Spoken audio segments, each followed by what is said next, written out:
Citoyennes, citoyens, bonjour et bienvenue dans Dernière Nouvelle des Étoiles. Une des missions principales du télescope James Webb concerne la caractérisation d'exoplanètes. Le grand télescope spatial doit pointer son miroir vers des planètes extrasolaires déjà connues pour voir s'il peut débusquer de nouvelles informations à leur égard.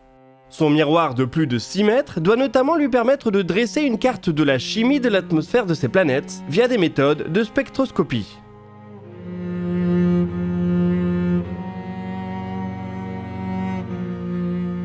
James Webb a déjà pu prouver cette capacité. Lorsque les conditions sont bonnes, il parvient à détecter de nombreux éléments et composés chimiques dans l'atmosphère de certaines exoplanètes. Ces résultats sont déjà impressionnants, mais on pense que le télescope ne parviendra pas à produire de tels résultats pour des planètes de taille terrestre gravitant dans la zone habitable de leur étoile. Enfin, ce n'est pas complètement sûr. Une observation récente nous montre que le télescope a peut-être la précision nécessaire. Il y a quelques jours, une équipe a annoncé qu'elle avait réalisé la spectroscopie d'une étoile proche grâce à l'instrument NIRSPEC de James Webb. Cette étoile, une naine rouge, possède au moins une exoplanète, une super-Terre qui gravite très proche d'elle. On s'attendrait donc à ce qu'il s'agisse d'un désert brûlant. Le spectre produit par l'instrument est presque plat, avec une courbe légèrement montante en direction des plus petites longueurs d'onde. Les chercheurs qui ont obtenu ce résultat ont essayé de modéliser ce qui pourrait correspondre à une telle courbe. Au milieu de centaines de scénarios, 2 hypothèses sont ressorties. Elles sont représentées sur ce schéma par les courbes orange et bleu. La courbe orange représente ce qu'on observerait si l'étoile du système possède des taches solaires. La courbe bleue correspond à un modèle dans lequel la planète du système possède une atmosphère riche en vapeur d'eau. Sur les longueurs d'onde captées par NIRSPEC, il est impossible de différencier les deux modèles. On ne peut donc pas tirer de conclusion.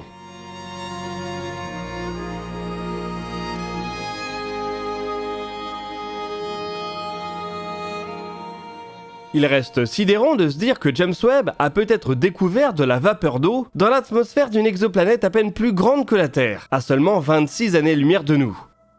Si on parvient à confirmer une telle observation, cela voudrait dire qu'on a mal compris les conditions auxquelles les exoplanètes peuvent être exposées très proches de leur étoile. Ce qui signifie que les zones habitables sont peut-être plus grandes qu'on le pensait. Pour pouvoir se poser ces questions, il faut déjà commencer par déterminer lesquels des 2 modèles possibles est le bon. Pour y parvenir, James Webb pourrait être employé à travers 2 méthodes. Il pourrait éventuellement caractériser une autre partie du spectre de l'étoile où les 2 modèles divergent. Cela devrait être possible via l'instrument NIRISS. Il pourra également utiliser son instrument MIRI pour essayer de déterminer si la planète possède une atmosphère en mesurant la température de sa face exposée à l'étoile. C'est une méthode qui a déjà été utilisée pour une des planètes du système TRAPPIST 1. Si l'hypothèse des taches solaires prévaut, on a en tout cas ici une belle démonstration de la sensibilité du télescope. Avec un peu de chance, il parviendra à analyser l'atmosphère d'une super-Terre avec certitude, et y trouvera peut-être même une chimie intéressante, voire compatible avec la vie. Ce serait assurément une des découvertes les plus significatives qu'il puisse faire.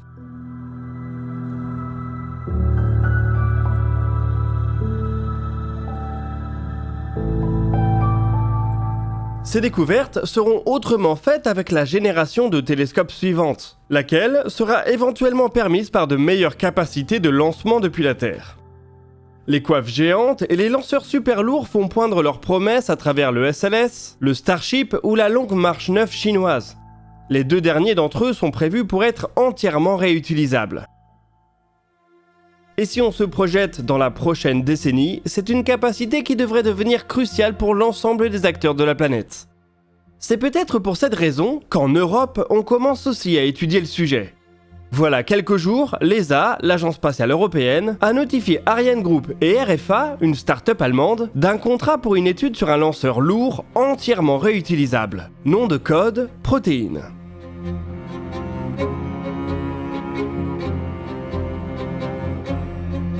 Peu de détails pour le moment. Il ne s'agit pas d'un projet lancé et financé, il pourrait donc ne jamais déboucher. L'ESA se contente pour le moment de tâter le terrain. Ariane Group et RFA seront peut-être amenés à produire des concepts préliminaires.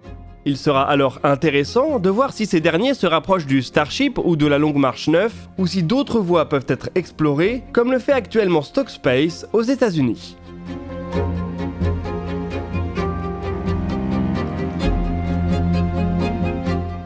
Dans le court communiqué de l'ESA, on remarque par ailleurs que les capacités visées doivent permettre la mise au point de nouvelles applications spatiales. Les data centers orbitaux, la production d'énergie en orbite au profit de la Terre et la construction orbitale dans son ensemble sont mises en avant. Il y a là l'ébauche d'une vision où l'humanité serait capable de délocaliser une partie de son besoin croissant en information et de son insatiable appétit énergétique. Il est encore bien trop tôt pour savoir s'il s'agit d'une piste viable ou d'une utopie, mais cela n'empêche pas de se pencher sur la question.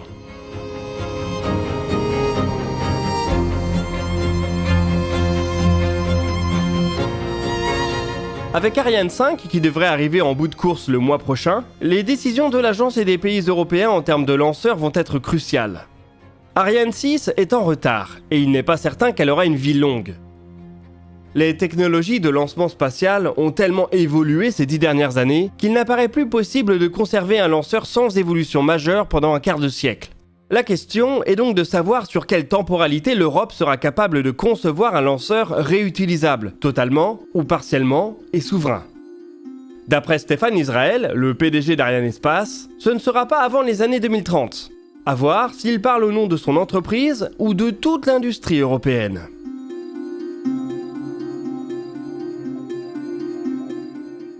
En attendant, c'est toujours SpaceX qui accentue son avance sur les technologies réutilisables.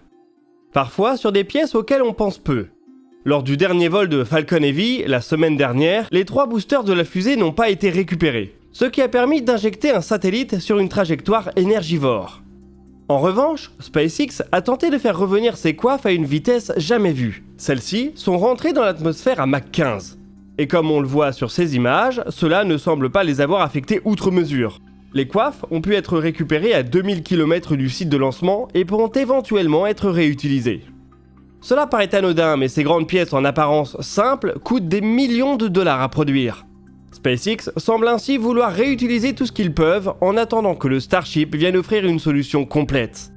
Du côté des charges utiles, Starlink continue son déploiement à grande vitesse, avec déjà une quinzaine de missions dédiées depuis le début de l'année.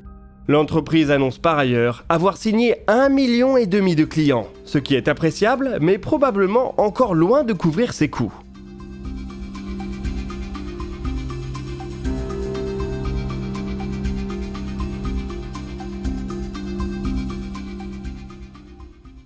Les Européens ont tout de même de beaux succès spatiaux à célébrer. Dernièrement, le lancement de la sonde JUICE à destination de Jupiter est venu allonger cette liste. Quelques semaines après son décollage, le vaisseau se porte bien à l'exception d'une de ses antennes. Parmi les 10 instruments qu'embarque la sonde, il y a un radar pénétrant baptisé RIM. Une fois dans le système jovien, il sera chargé de sonder la croûte d'Europe, Ganymède et Callisto à la recherche de poches d'eau liquide ou d'une interface avec un océan souterrain.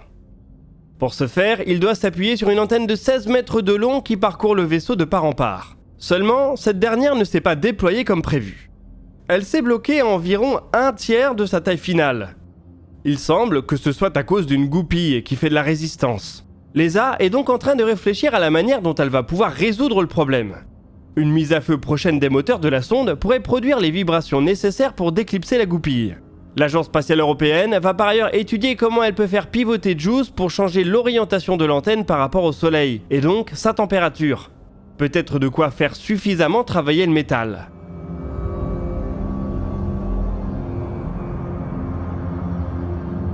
On espère en tout cas que RIM parviendra à fonctionner à pleine capacité. C'est une des expériences qui pourrait nous en apprendre beaucoup sur la structure interne des mondes océans du système solaire.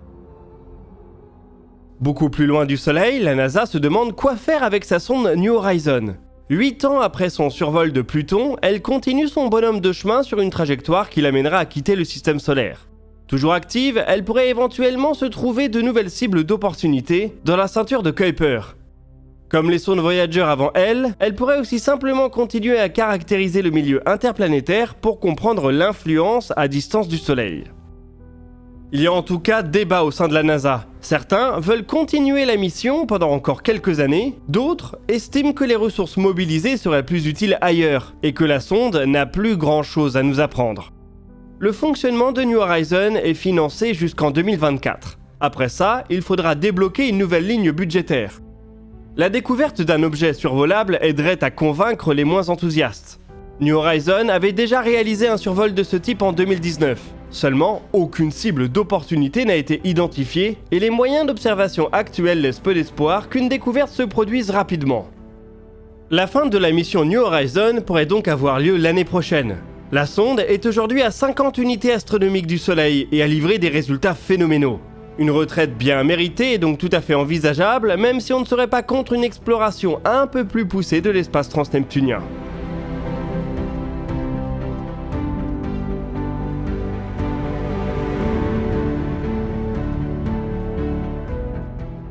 Avant de nous quitter, je vous rappelle que cette émission continue en live tous les matins à 9h sur Twitch. Le lien pour y participer est en description. Ce DNDE touche pour sa part à sa fin. N'hésitez pas à partager vos questions et vos remarques dans les commentaires. On y répondra dans la vidéo qui sortira ce dimanche à 18h.